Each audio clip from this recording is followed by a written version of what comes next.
Hi everyone, this is Doron, and I'm here to show you a neat little game called Dice Town. This is the cover art here, which is a pretty neat graphics and indeed a very good game. If you are a poker gamer, you like poker, this game is definitely for you. If you haven't played poker or you don't like poker, this game might still be for you. Even if you don't know what poker is, this is a fun little game. And in this game, basically all the players, 2 to 7, can play this game. Play for influence over the town that by the end of the game it's been determined by whom has the most victory points. You guessed it correctly. Now, at the end of the game you will have nuggets, gold nuggets, you'll have money, and you'll have what's called property cards. And each of those give you a certain value, which I'll explain now. In case I forget, for each gold nugget that you have, you'll earn 1 victory point. For each $2 that you will have, you gain a victory point. And each value of a property card here also entitle you for a victory point. According to that, 3, 2, 4.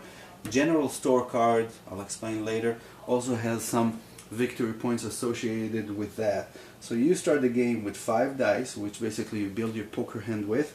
You start with $8, and one of the players, this is set up for 2, one of the players is becoming the sheriff.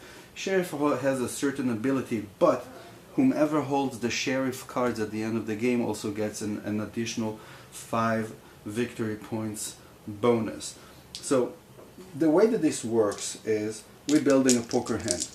After we're done building a poker hand, when we're basically satisfied with doing so, then we're going from throughout stations in the town, and whomever has the best result for each location gains the reward of that station, if you can call it this way. I'm gonna just manage one hand to demonstrate. You shuffle and you flip it over. Now you choose secretly, without showing anybody, but obviously I'll show you here. You secretly choose one of the die that you would like to keep, and you keep it under the cup, and the rest you hide so nobody sees how many dice you keep. Once everybody has done so, you reveal. You put it to the side and you repeat the process with the remaining dice. You keep doing so. Put it one. Slowly you build your poker hand, so in that way everybody can see what the other players are aiming towards, and it will make sense momentarily. And you keep going doing the same exact thing, blah blah blah, until you have 5. Now, in case you don't like any of the die result, you basically have nothing under the cup when you reveal, and you will pay $1 to the stagecoach that would let you basically reshuffle all of the dice that you haven't placed to the side already. Alright, another thing that you can do is you can keep more than 1 die at a time. Let's say 3. You reveal. For any die in beyond the first one, you have to pay $1 for each. So if I keep these 2, I will have to pay 2. Or if I keep these 3, I'll have to pay 2. Put this to the side, keep rolling. Alright, another thing to know is that once a player has set all 5 dice to the side, then all other players get to roll once more and have to accept the result. They cannot pay for it to re-roll or anything. They have to accept it. Once everybody rolled, then we start from left to right.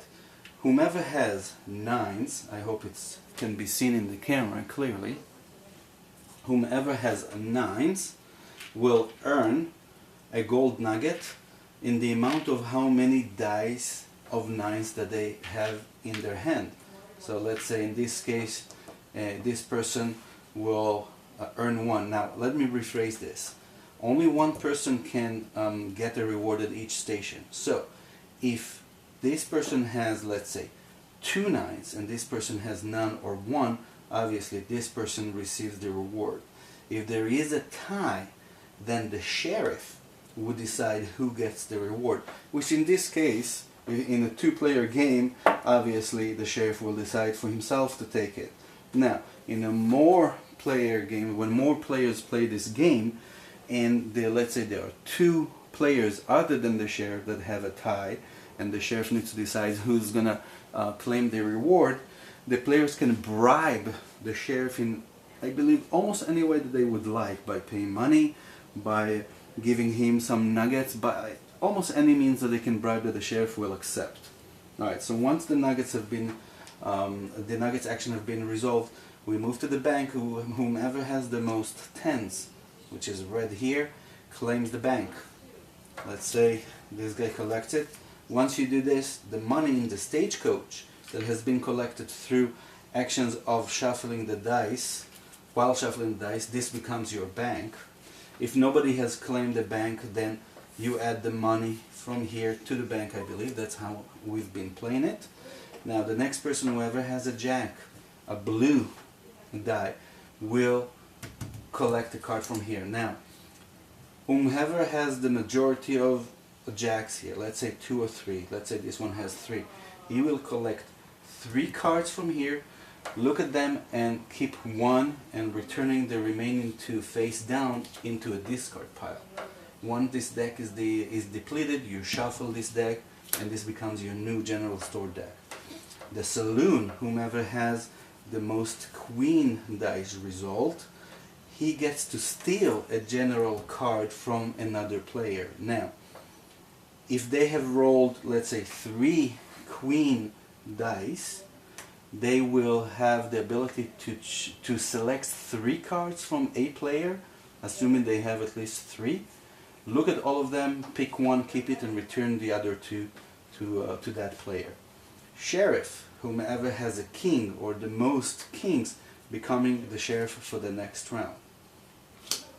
The town hall, and this is what it really relates to poker, whomever has the best poker hand, and here there's a reminder to those who need to know who are not familiar with the poker game, the value of the hands. And in this case, you will pick up the lowest most card into your hand, I guess, face down, you keep it. This guy go down and you reveal another card. Now, the only other things you need to know about this, if you have in your hand any aces, you collect an additional card per ace up to a total of 3. And that's for this action. The last action is, which is called the Dock Bad Luck. If you haven't gained any reward here, which rarely does that happen, then bad luck lets you do something which I actually need to refer to the rules for that, because it hasn't happened to me yet. But if you had any 9 or 10s, it allows you to equip yourself with barbed wire. Now, if you remember, in the Saloon you have the ability to steal cards from people.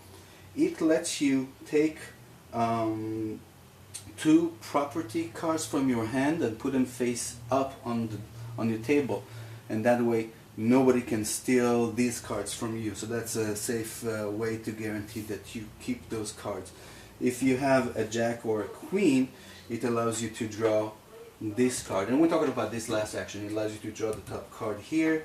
If you have a king, you can perform a little sting operation, which all other players have to pay you $2.